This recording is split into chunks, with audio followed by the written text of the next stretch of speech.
7, capítulo 7, continuando a leitura, Eu Sou a Porta, 2022, sendo compartilhado aqui em audiobook, a partir de 2022, abril. Capítulo 7, O Significado Esotérico da Iniciação.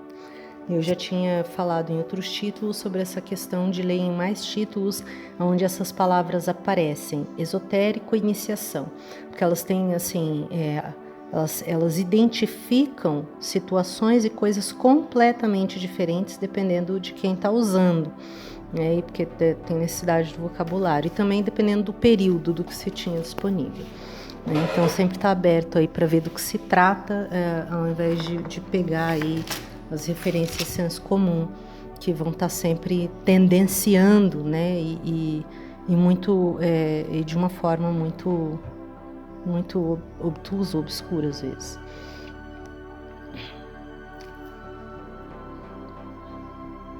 Ou muito mágica, né, digamos assim.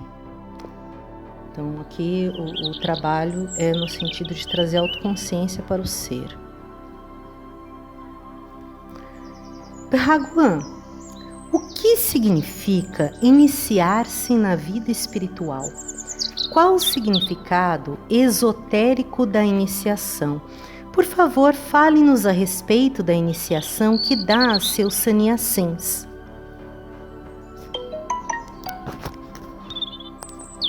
O homem vive como se estivesse dormindo. O homem está adormecido. E ele pontua aqui a palavra está em itálico, né, para trazer um paralelo, tudo que ele já vem falando ali, uma relação da diferença do estar e do ser. O homem está adormecido. Tudo que é conhecido como vigília também é sono.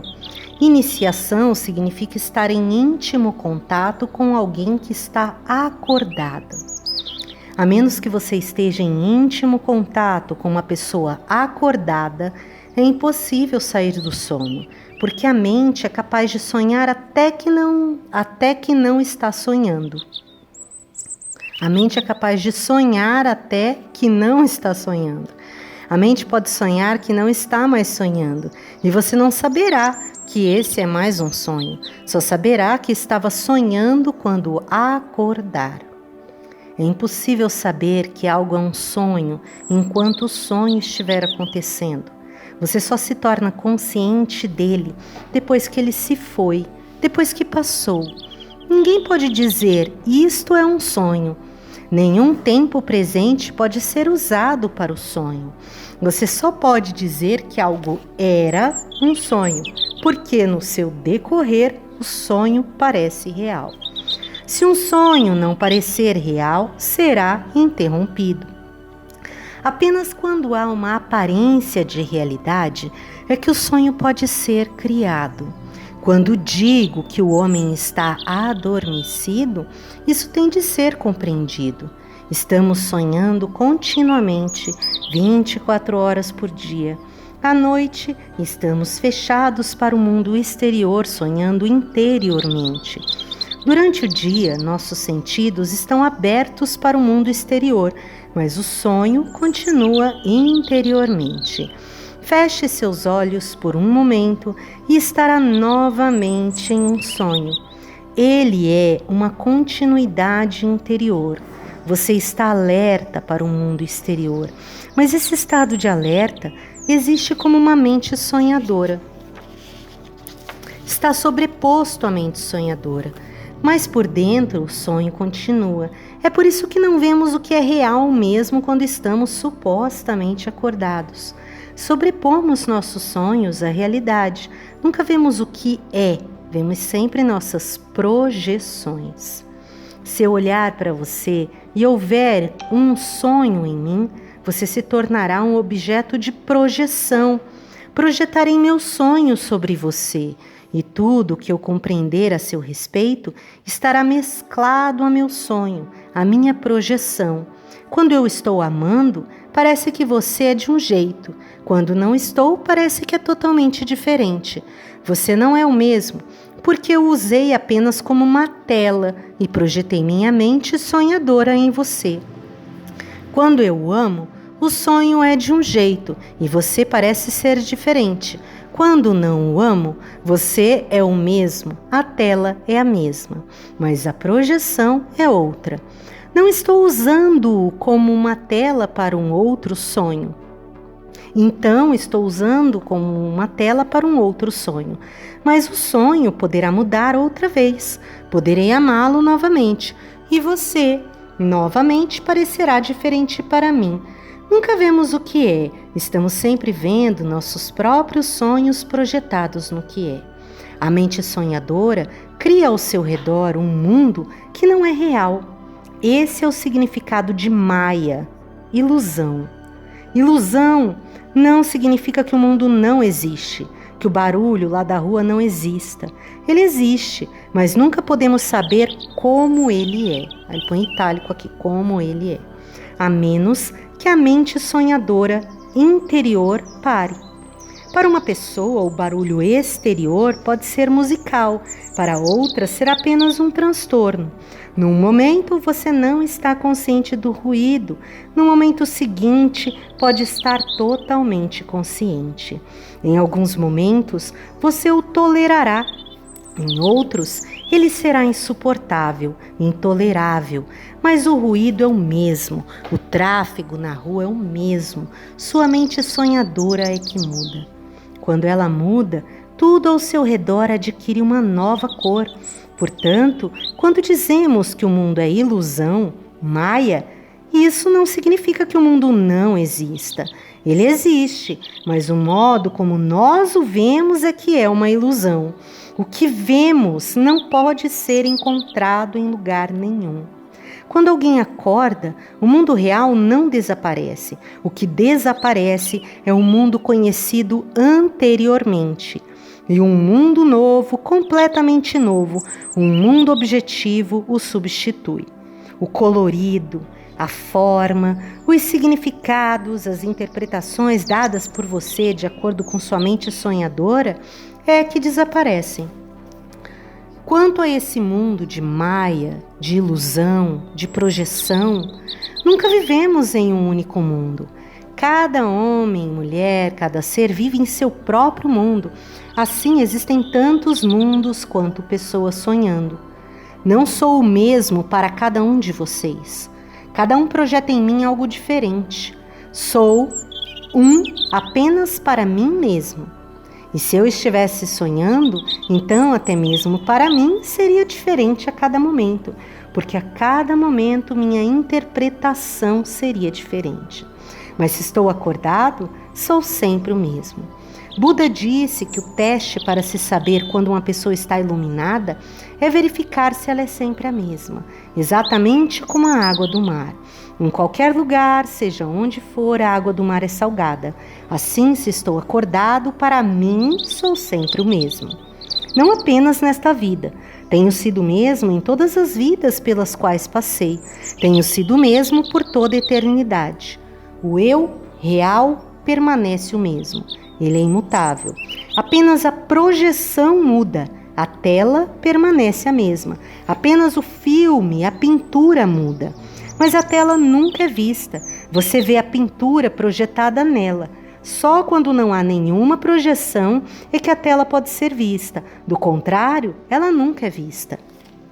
A tela permanece a mesma, mas quando a pintura muda, você vê como uma mudança em mim. Se estou acordado, permaneço sempre igual para mim mesmo. Mas você ainda me vê de muitos outros modos, porque vem a mim com a sua mente sonhadora, que está sempre projetando. Para alguém, posso parecer um amigo. Para outro alguém, posso parecer um inimigo. Cada um está projetando a si mesmo. Criamos um mundo ao nosso redor e cada um vive em seu próprio mundo. É por isso que há uma colisão. Os mundos colidem. O seu mundo e o meu. Quando duas pessoas começam a viver em um quarto, há dois mundos vivendo juntos e as colisões são inevitáveis. Não há apenas duas pessoas vivendo no mesmo quarto, há dois mundos. O quarto tem espaço suficiente para duas pessoas, não para dois mundos. Todo o conflito da sociedade humana, das relações humanas, é um conflito entre mundos, não entre pessoas. Se sou uma pessoa sem um mundo criado por meus sonhos, e você também é uma pessoa sem um mundo criado por seus sonhos, podemos viver em um quarto pela eternidade, sem qualquer colisão, porque o quarto é suficientemente grande para 2 pessoas, mas para 2 mundos, até mesmo o planeta inteiro é insuficiente. E existem muitos mundos, porque cada indivíduo é um mundo. Cada um vive em seu próprio mundo interior e está fechado para tudo que está fora dele. Esse é um tipo de sonho. Você tem a seu redor um filme cheio de projeções, de ideias, de noções, de conceitos, de interpretações. Você é uma máquina que não para de projetar coisas que não estão em lugar nenhum, apenas dentro de si mesmo, e tudo se torna uma tela. Assim, você não pode nunca perceber por si mesmo que está num sono profundo. Existia um santo sufi chamado Higira. Um anjo apareceu em seu sonho e lhe disse que deveria armazenar o máximo de água possível, porque na manhã seguinte toda a água do mundo estaria envenenada pelo diabo e todo mundo ficaria louco ao bebê-la. O faquir passou a noite inteira armazenando toda a água que pôde. E realmente o fenômeno aconteceu. Na manhã seguinte todos ficaram loucos, mas ninguém sabia que toda a cidade havia ficado louca. O único que não estava louco era o faquir, mas a cidade inteira pensou que ele estivesse louco. Ele sabia o que havia acontecido, mas ninguém acreditou nele. Assim, ele foi bebendo da sua água e permaneceu sozinho. Entretanto, ele não podia continuar desse jeito. Toda a cidade estava vivendo num mundo totalmente diferente. Ninguém o ouvia, e finalmente houve um rumor de que ele seria preso e mandado a um hospício. Todos diziam que ele estava louco. Uma manhã vieram prendê-lo.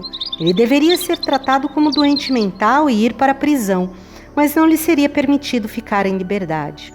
Ele havia ficado totalmente louco. Tudo o que dizia, seja lá o que fosse, era ininteligível. Ele falava numa linguagem diferente. O faquir sentiu-se embaraçado para explicar. Tentou auxiliar os outros a se lembrarem do passado, mas eles tinham esquecido tudo. Não sabiam nada sobre o passado, nada sobre o que tinham vivido antes da manhã enlouquecedora. Não podiam entender. O faquir era incompreensível para eles. Cercaram sua casa e o prenderam. Então o faquir disse: "Dê-me apenas 1 minuto e curarei a mim mesmo." Ele correu para o poço da comunidade, bebeu daquela água e tudo ficou bem. A cidade inteira ficou feliz. O faquir estava curado, não estava mais louco. Na realidade, ele também enlouquecera, mas assim passou a ser parte integrante da comunidade. Portanto, se todo mundo estiver dormindo, você nunca terá consciência de que está adormecido. Se todo mundo estiver louco e você também, nunca ficará consciente disso. Iniciação significa render-se a alguém que está acordado. Você diz: "Não compreendo, não posso compreender, sou parte integrante de um mundo louco e adormecido, estou sonhando o tempo todo, meu raciocínio é falso porque sempre que ajo, minha ação surge de uma parte racional da mente. Sempre ajo inconscientemente, só mais tarde racionalizo. Apaixono-me por alguém e então começo a racionalizar porque estou amando, por que motivo estou amando. O fenômeno acontece desse modo. Primeiro, começo a gostar. Depois, fico procurando as razões pelas quais estou gostando.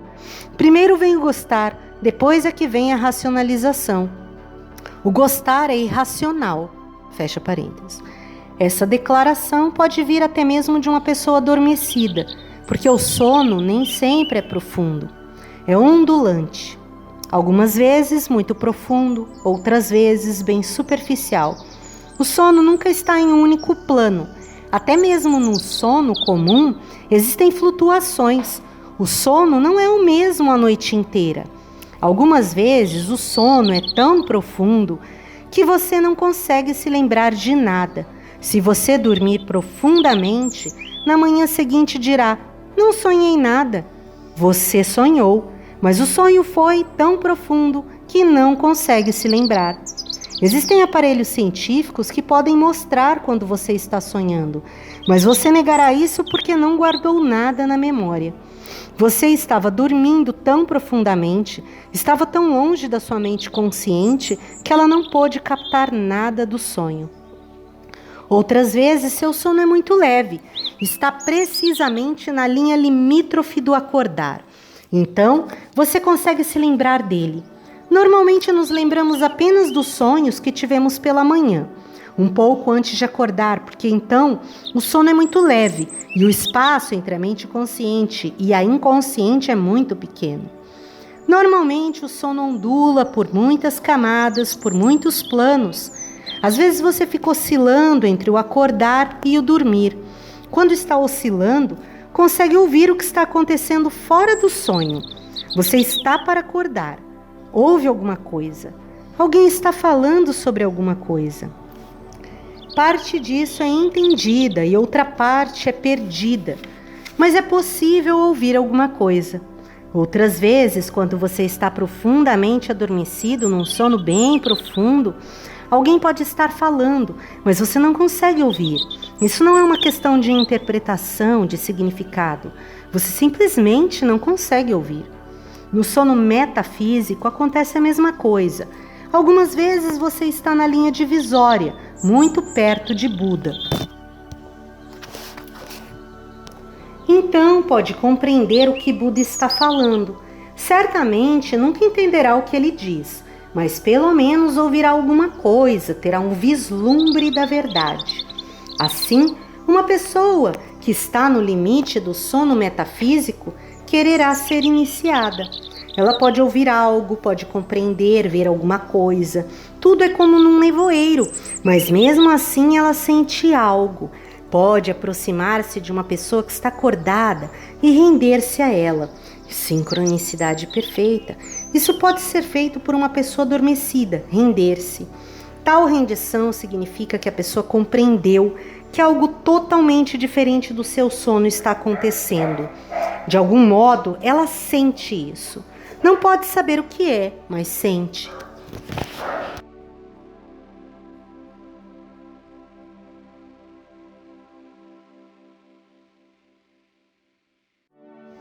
Continuando, página 132, depois de Cindy. Sempre que um Buda passa, aqueles que estão na linha divisória do sono podem reconhecer algo diferente neste homem ou mulher. Se comporta de um modo, ele, ela, ou no caso quem está em estado de Buda, se comporta de um modo diferente, caminha de um modo diferente. Algo aconteceu a ele. Ele se comporta de um modo diferente, caminha de um jeito diferente. Algo aconteceu a ele. Aqueles que estão na linha limítrofe podem senti-lo, mas estão adormecidos e essa linha divisória consciente não permanece por muito tempo. Eles podem voltar novamente ao sono a qualquer momento. Uma única palavra pode colocá-los para fora. Antes de caírem na inconsciência mais profunda, podem render-se a uma pessoa acordada. Essa é a iniciação por parte do discípulo. Ele diz: não posso fazer nada por mim mesmo, estou desamparado. Sei que se não me render neste momento, poderei cair novamente num sono profundo. Então será impossível render-me. Assim, há momentos que não devem ser perdidos, e aqueles que os perde pode não ser capaz de retornar a eles por séculos, por vidas inteiras. Porque poderá estar fora do alcance de alguém quando chegar outra vez à linha divisória. Isso acontece por razões que estão além do seu controle. Você não pode controlar o seu sono. Às vezes, acontece de Buda ou alguém como Buda estar passando. Você poderá render-se, mas só se estiver no limite. Há uma história muito significativa na vida de Buda. Quando ele próprio acordou, ficou silencioso por 10 dias continuamente. Não sentiu vontade de falar. Essa é uma história muito bonita. Os deuses ficaram preocupados, porque se Buda permanecesse em silêncio, o que seria daqueles que estavam na linha limítrofe? Ele não poderia fazer nada por aqueles que estão em sono profundo. Mesmo um Buda não pode fazer nada por eles. E não podia fazer nada por aqueles que já estão acordados. Esses não necessitam de nenhum auxílio dele. Mas havia uns poucos que estavam justamente no limiar. Apenas um pequeno empurrão poderia cortá-los. Sua própria presença poderia ser o suficiente para acordá-los. Assim, os deuses vieram a Buda, rezaram a ele e lhe pediram para falar. Buda lhes disse: essas pessoas não podem ser auxiliadas.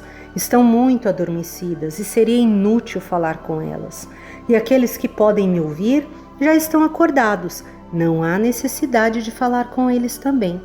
Por que vocês me pedem para falar? Não tem sentido. Deixem-me permanecer em silêncio. E os deuses disseram: mas existe outra categoria, a daqueles que não estão profundamente adormecidos, mas que ainda não estão acordados para compreender. Estão na fronteira. Podem não ouvir tudo o que você disser, mas apenas uma palavra pode ser suficiente para tirá-los do sono. Você deve falar. É só depois de milhões e milhões de anos que uma pessoa se torna um Buda.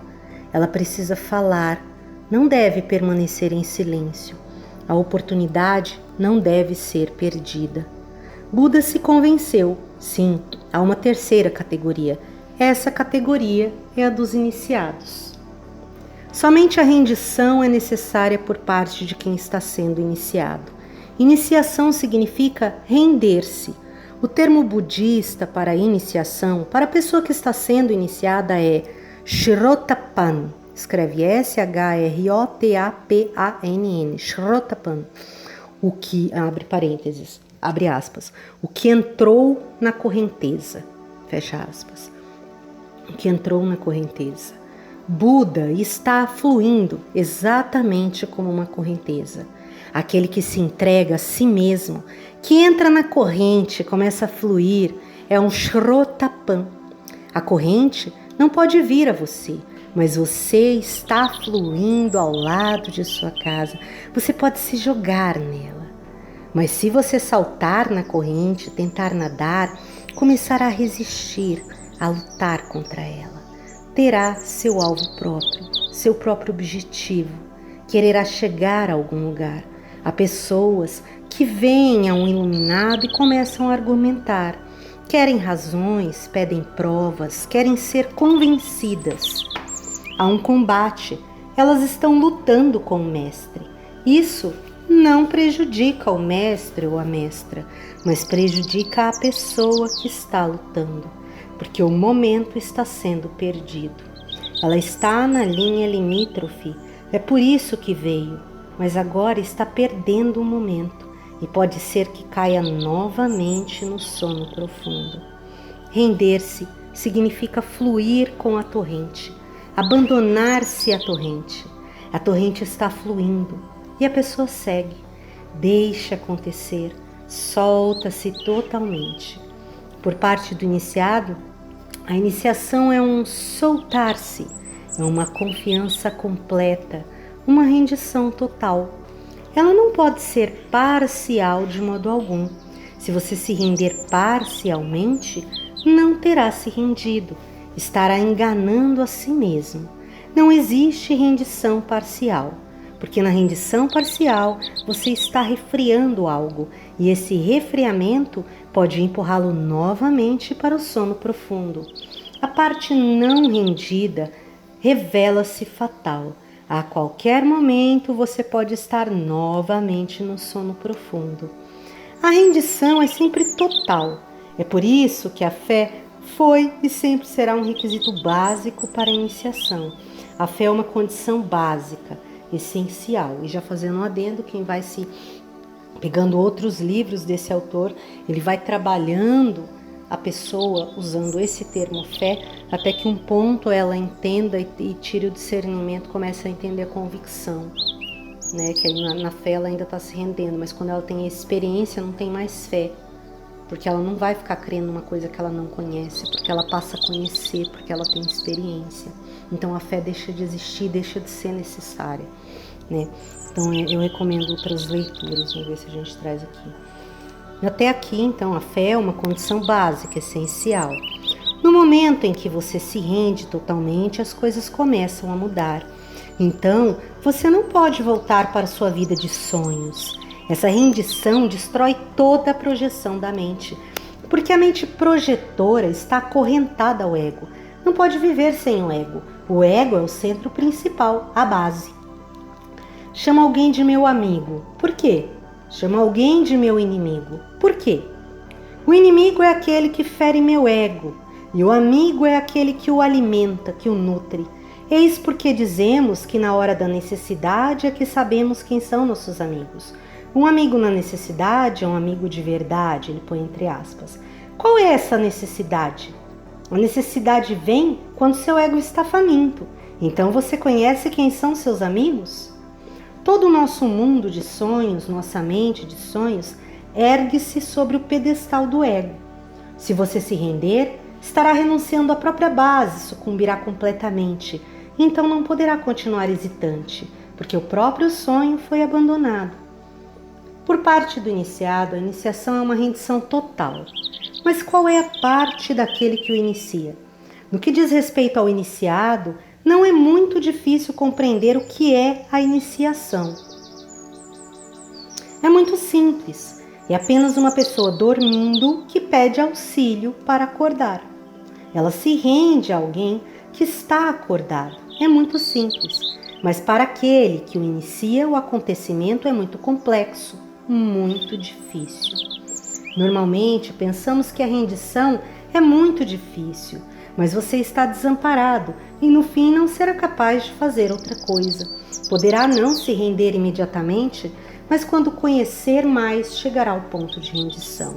Um dia chegará em que você não poderá fazer mais nada, não poderá continuar sem se render, porque isso cria misérias, agonias e o inferniza. Você não poderá continuar. Um momento chegará no qual, a partir da sua própria frustração, a partir de seu próprio pesadelo, você se renderá. Essa não é a parte difícil da iniciação, é uma coisa muito simples, mas para aquele que o inicia é um acontecimento muito complexo. Existem muitas coisas envolvidas e muitas delas são esotéricas, não esotéricas.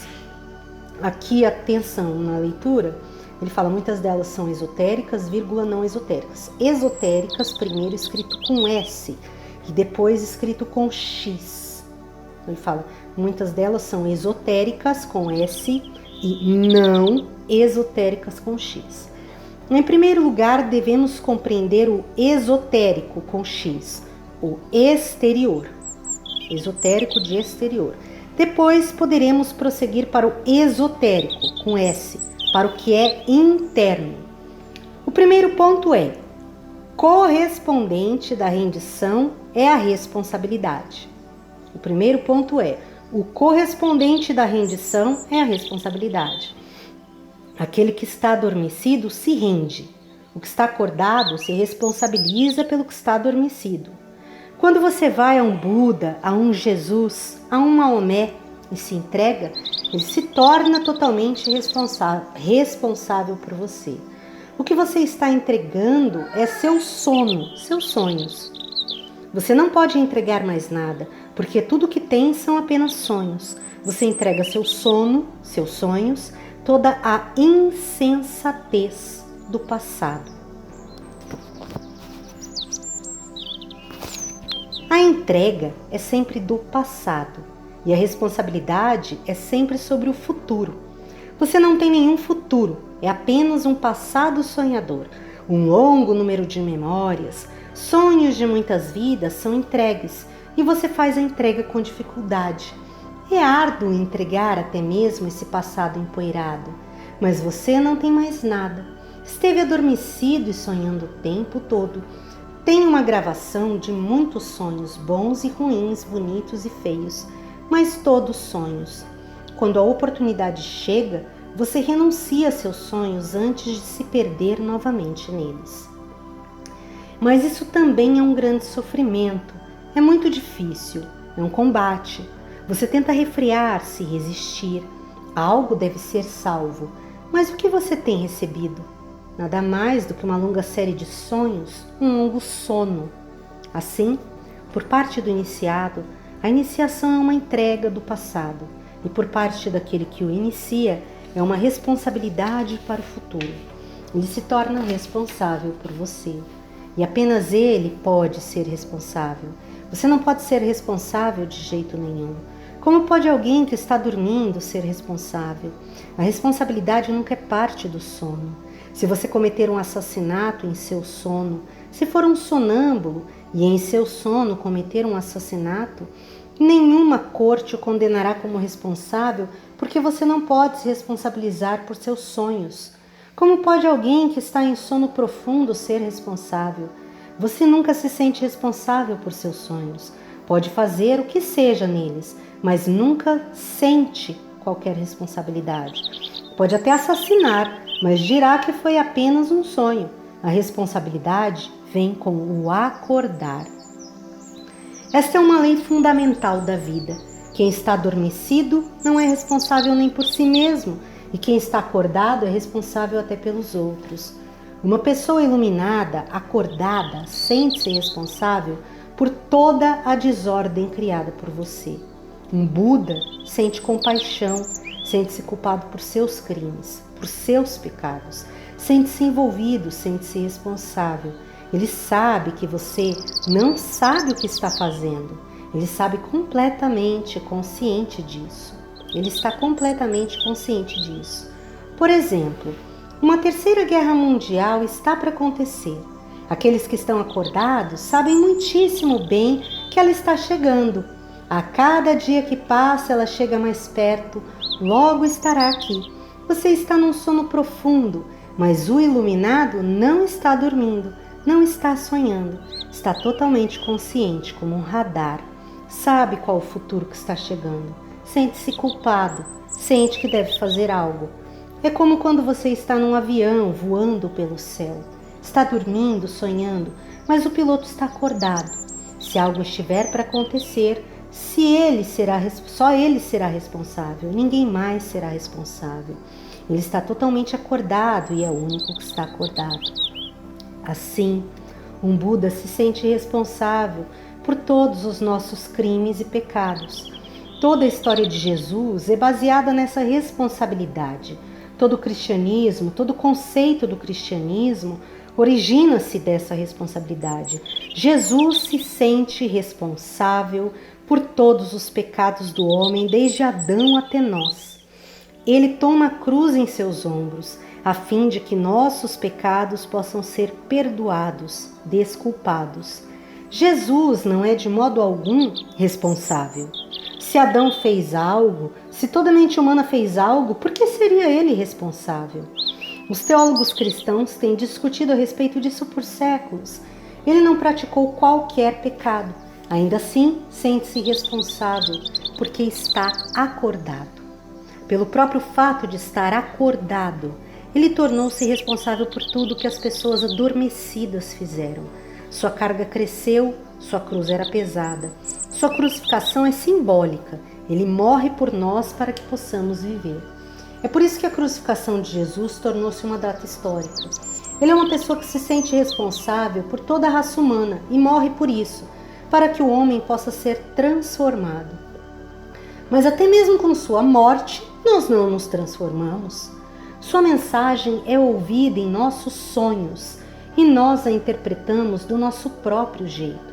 Assim, sua vida tornou-se parte do nosso mundo de sonhos. Criamos igrejas e dogmas, criamos seitas. Assim, existem seitas católicas, protestantes e tantas outras. Toda a insensatez continua em novas formas e o mundo permanece o mesmo. Nós começamos a idolatrá-lo, isto é, começamos a sonhar com ele, que ele é o Filho de Deus. Não nos entregamos, não nos transformamos. Pelo contrário, transformamos sua realidade em sonhos. Criamos uma igreja para ele, fizemos dele um ídolo, nós o idolatramos e continuamos dormindo. Na realidade, nós o utilizamos como um tranquilizante. Ele se tornou uma ocupação domingueira. Durante 1 hora por semana, vamos a ele e depois continuamos em nosso caminho. Ele nos auxilia a dormir bem, nossa consciência tranquiliza-se, nós nos sentimos religiosos. Vamos à igreja para rezar, para venerá-lo e voltamos para casa do mesmo jeito que fomos. Mas então estamos menos perturbados. Desse modo, não há nenhum fardo em ser religioso, nenhum fardo para ser transformado. Já somos religiosos porque estivemos na igreja, onde adoramos e oramos, já somos religiosos e tudo continua do mesmo jeito. O correspondente da rendição é a responsabilidade. Responsabilidade significa respondibilidade. Respondibilidade. Significa que Jesus responde por você. Ele sente que, se existe algum Deus, ele será responsável por você diante dele. Ele com E maiúsculo se referindo a Deus. Ele será interrogado, terá de responder por que isto ou aquilo aconteceu à humanidade. Este é o significado de responsabilidade. E isso acontece naturalmente a ele. Mas se você vier a ele e se entregar, então ele se tornará particularmente responsável por você. Assim, Krishna dizia a Arjuna, abre aspas, deixe tudo, venha a mim, renda-se a meus pés, fecha aspas. E Jesus dizia, abre aspas, eu sou a verdade, a porta, a entrada. Venha a mim, entre por mim. Eu serei sua testemunha no dia do juízo final. Eu responderei por você. Fecha aspas. Isso é análogo. Todos os dias é o dia do juízo. E cada momento é o momento do juízo. Não há qualquer último dia se aproximando. Esses são termos que podiam ser compreendidos pelas pessoas para as quais Jesus estava falando. Na realidade, ele estava dizendo, abre aspas, eu serei responsável por você e responderei por você quando o divino perguntar. Estarei lá como sua testemunha. Renda-se a mim, eu serei sua testemunha. Fecha aspas. Essa é uma grande responsabilidade. Ninguém que está adormecido pode tê-la, porque no sono ser responsável por si mesmo já é difícil. Você não pode ser responsável pelos outros enquanto estiver dormindo. Só poderá sê-lo quando não precisar mais ser responsável por si mesmo. Quando estiver completamente sem peso. Na realidade, só quando não existir mais. Essa declaração de não ser, aqui em itálico, ele escreve não ser, essa declaração de não ser tem sido feita de muitos modos. Quando Jesus disse, abre aspas, eu sou o filho de meu pai que está no céu, fecha aspas. O que ele queria dizer era, não sou mais o filho do homem, conhecido como meu pai. Não sou mais o filho de Maria, conhecida como minha mãe. Por que ele disse isso? Algumas vezes isso parece muito cruel. Um dia ele estava no meio da multidão e alguém lhe disse, Maria, sua mãe chegou, está do lado de fora com a multidão esperando por você. E Jesus disse, eu não tenho mãe. Quem é minha mãe? Quem é meu pai? Ninguém é minha mãe, ninguém é meu pai. Isso parece cruel. A mãe do lado de fora, esperando por ele, e Jesus mandando-lhe dizer, ninguém é minha mãe, ninguém é meu pai. Por quê? Ele está negando justamente o padrão de seus sonhos. Este é meu pai e esta é minha mãe, minha mulher, meu irmão.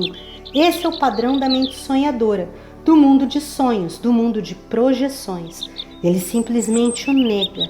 No momento em que você negar sua mãe, estará negando o mundo todo, porque com ela o mundo se iniciou. Ela é o começo, a raiz de onde você veio para este mundo de seus sonhos, a raiz do relacionamento, do sansar. Se você negar sua mãe, terá negado tudo. Isso parece cruel para aqueles que estão profundamente adormecidos, mas é simplesmente um fato.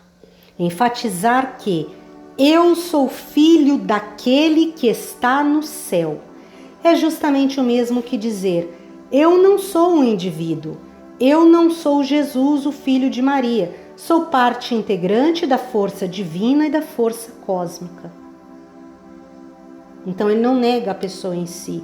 Na verdade, o que ele nega é a referência, fica claro, a referência do passado, que é o que ele vai falando, que é desse passado de construção, quando ele vai se alinhando com esse centro.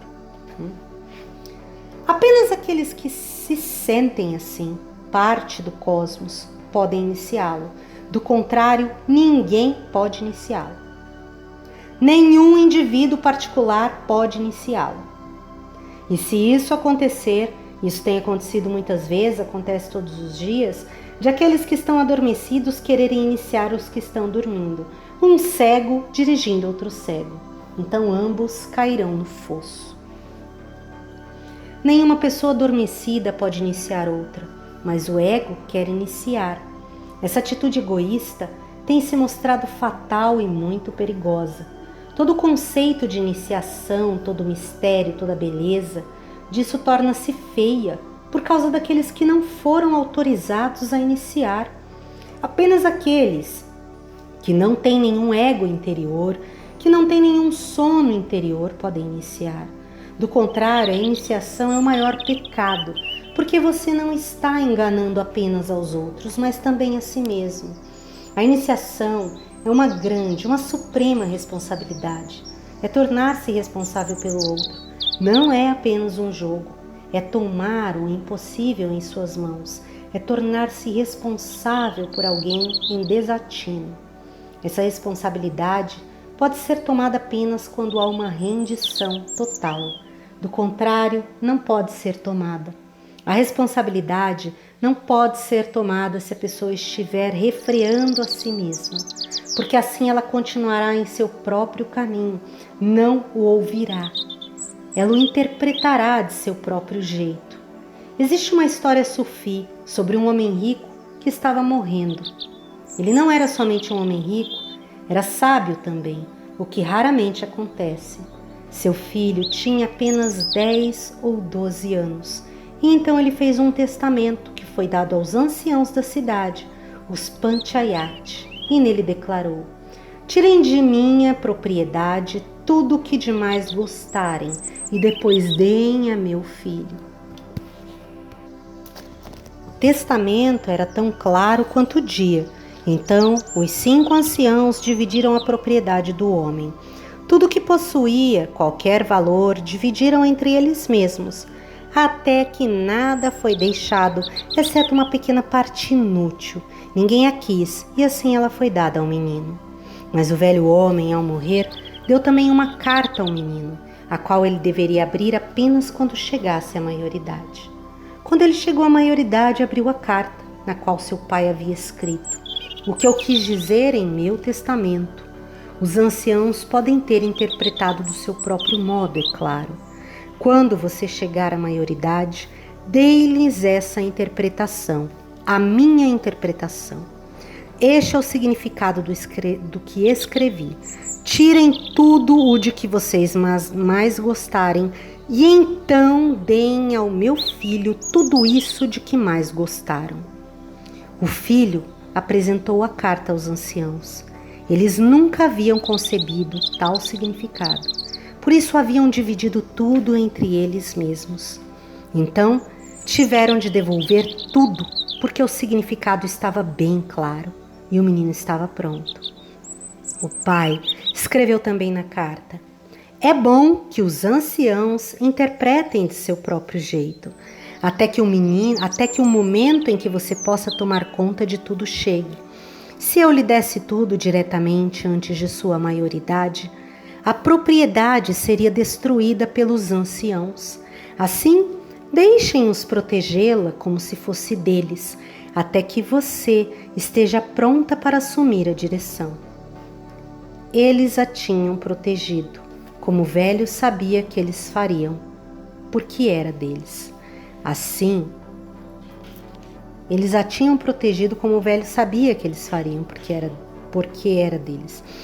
Assim, sempre que houver uma rendição parcial, você interpretará qualquer mensagem, qualquer mandamento, qualquer ordem, pelo lado que mais lhe atrair. Você está dormindo. Assim, qualquer significado virá através de sua mente adormecida. Então, a menos que você se renda totalmente, a responsabilidade não poderá ser tomada. Mas quando alguém se render totalmente, a responsabilidade total vai para o mestre, para aquele que está acordado. Sua rendição é total, a responsabilidade dele é total. Antigamente, ser iniciado não era fácil, era muito difícil. O próprio fenômeno era tal que tinha de ser difícil. A pessoa tinha de esperar anos para ser iniciada, até mesmo por toda a vida, porque a menos que estivesse pronta, não poderia ser iniciada. Esse estágio de espera era, na realidade, um teste fundamental. Você é paciente? Pode esperar? Apenas na espera sua maturidade é revelada. Uma criança não pode esperar nem por um momento. Quando ela quer um brinquedo, quer na mesma hora. Não pode esperar, dependendo da criança. Quanto mais impaciente a mente, menor a maturidade. Na antiguidade, as pessoas precisavam esperar por muitos anos antes de serem iniciadas. Essa espera era um teste básico. Era também uma disciplina. Os sufis, por exemplo, só iniciavam alguém depois de um determinado período de espera. Era preciso esperar, sem ficar questionando o mestre quando seria a hora. Enquanto isso, a pessoa deveria fazer algumas coisas. Por exemplo, se um sufi fosse sapateiro e você quisesse ser iniciado, deveria auxiliá-lo na fabricação de sapatos durante anos. E não poderia perguntar nem sobre a importância que haveria em fazer sapatos. Não poderia perguntar o que poderia acontecer através da fabricação de sapatos. Como ela o auxiliaria a tornar-se autorrealizado? Como você se torna divino através dela? Não poderia perguntar nada. Se perguntasse, poderia ser mandado embora, porque isso não era de sua conta. Saber o que é importante é assunto do mestre ou da mestra. Como você pode saber? Você não conhece o divino, então não pode saber como a fabricação de sapatos está relacionada com o divino. Não pode saber. Não pode saber como o feitio de arte está relacionado com o divino. Não pode saber. Por 5 anos, ficaria só esperando, auxiliando o mestre na fabricação de sapatos. Ele nunca falaria de oração ou meditação. Nunca falaria de nada, exceto da fabricação de sapatos. Você esperaria assim por 5 anos, mas isso é meditação. Não é uma meditação comum. Você seria limpo através dela. Essa simples espera, esse esperar sem questionamentos, essa confiança total no mestre, tornaria o terreno pronto para uma completa rendição. Algumas vezes isso parece fácil olhando de fora, mas não é fácil. É muito difícil. Sua mente resiste, sua mente faz perguntas, sua mente cria problemas. Ela pergunta: o que você está fazendo? Está fazendo a coisa certa ou apenas desperdiçando seu tempo? Esse homem, com sua fabricação de sapatos, realmente tem algum valor? Esse tempo, nessas pinturas, realmente tem algum valor? Esse trabalho realmente tem algum valor? Isso está, de algum modo, relacionado com a busca? A mente continuará perguntando. Por dentro, você estará fervilhando e, mesmo assim, não poderá perguntar. Terá de confiar no mestre. Terá de esperar pelo momento certo.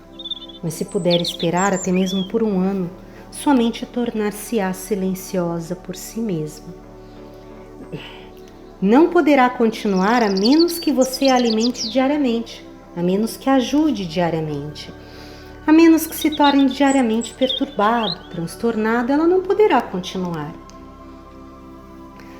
Você tem de ficar esperando enquanto a mente continua matraqueando e levantando questões. Precisa esperar e esperar até todas as perguntas tornarem-se finalmente sem sentido. No final, a mente estará exausta, perderá o interesse, morrerá. Você continuará esperando e um momento chegará quando não haverá nenhuma pergunta. Quando não houver nenhuma pergunta, então o mestre responderá. Exatamente no momento em que não há nenhuma pergunta dentro do discípulo, é que o mestre responde, porque então você pode ouvir. A sua tagarelice parou, agora você está silencioso. Transformou-se numa passagem. Normalmente, você alimenta a mente o tempo todo, mas se não a alimentar, não precisará esperar nem por 1 hora para ver se ela continuará. Ela não pode continuar porque não tem nada de permanente. Se ela não for continuamente reabastecida, irá embora por si mesma. O mestre tibetano Milarepa tinha isto como regra. Se você quisesse fazer uma pergunta, só poderia fazê-la após ter esperado 7 dias. Esse era o preço que a pessoa tinha de pagar. E é preciso pagar um preço por tudo. Se você perguntasse imediatamente, ele poderia mandá-lo embora. Ele diria, espere por 7 dias, permaneça com a pergunta. Mas é impossível permanecer com uma pergunta por 7 dias. 7 dias é muito tempo. Algumas vezes alguém chega aqui e me faz uma pergunta. Se eu puder me esquivar dela e falar sobre outra coisa qualquer por 2 minutos, a pessoa esquecerá a pergunta, nunca mais se lembrará dela.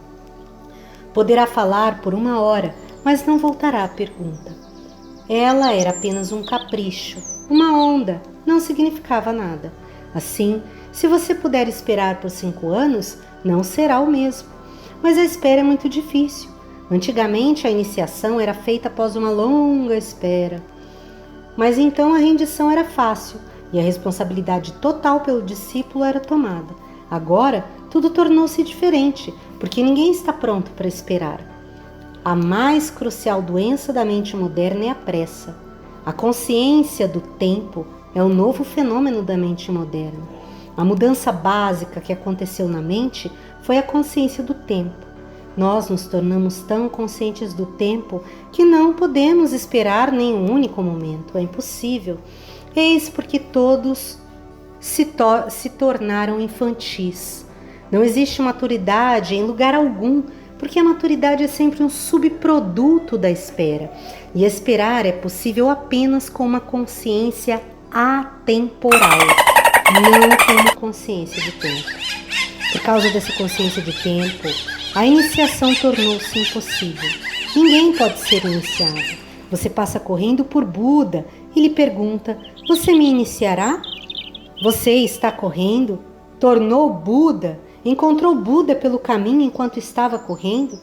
Mesmo durante essa declaração de 4 ou 5 palavras, estará correndo. Assim, a maturidade tornou-se impossível.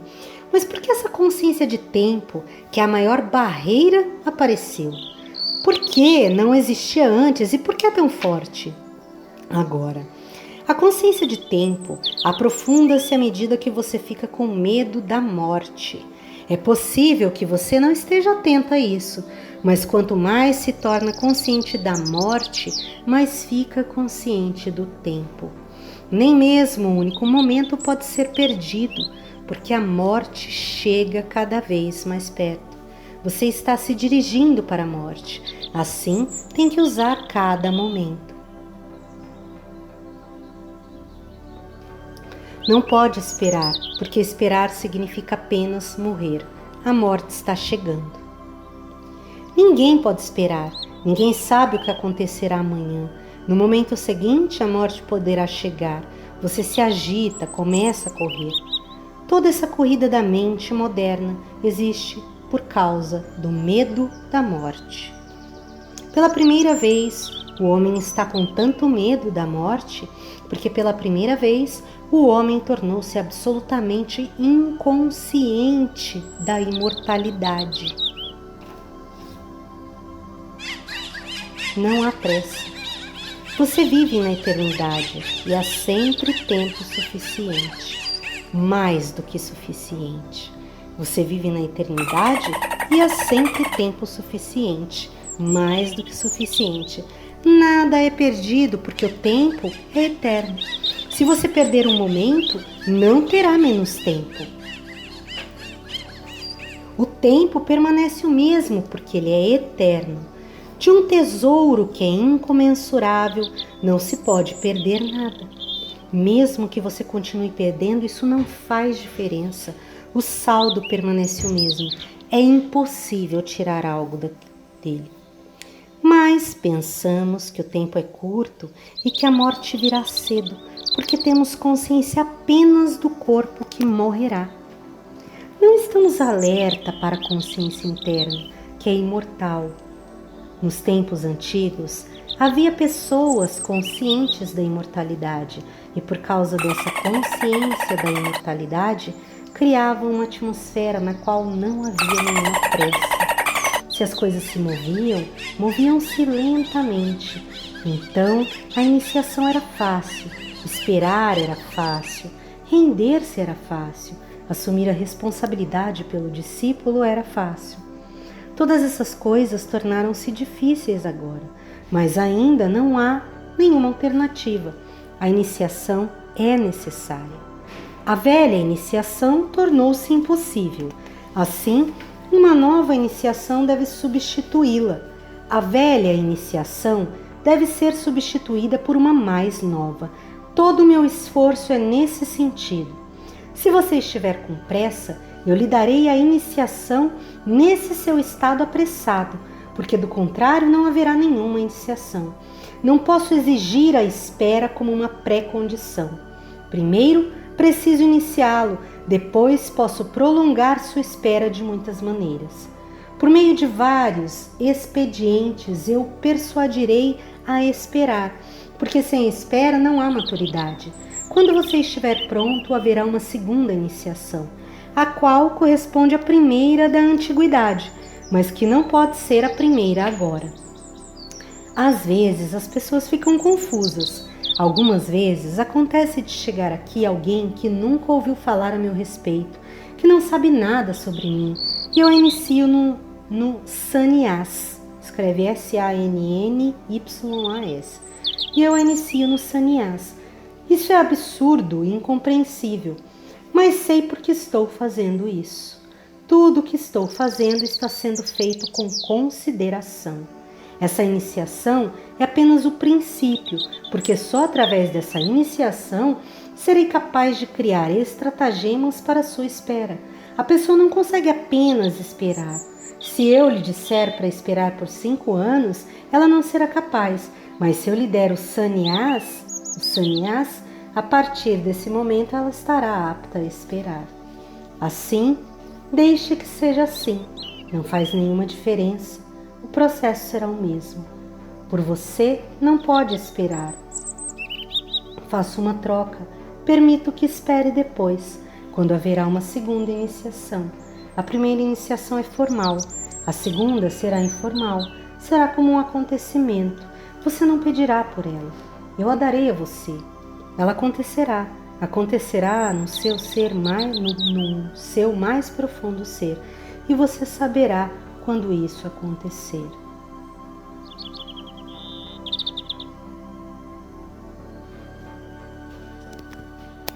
Até aqui, página 144.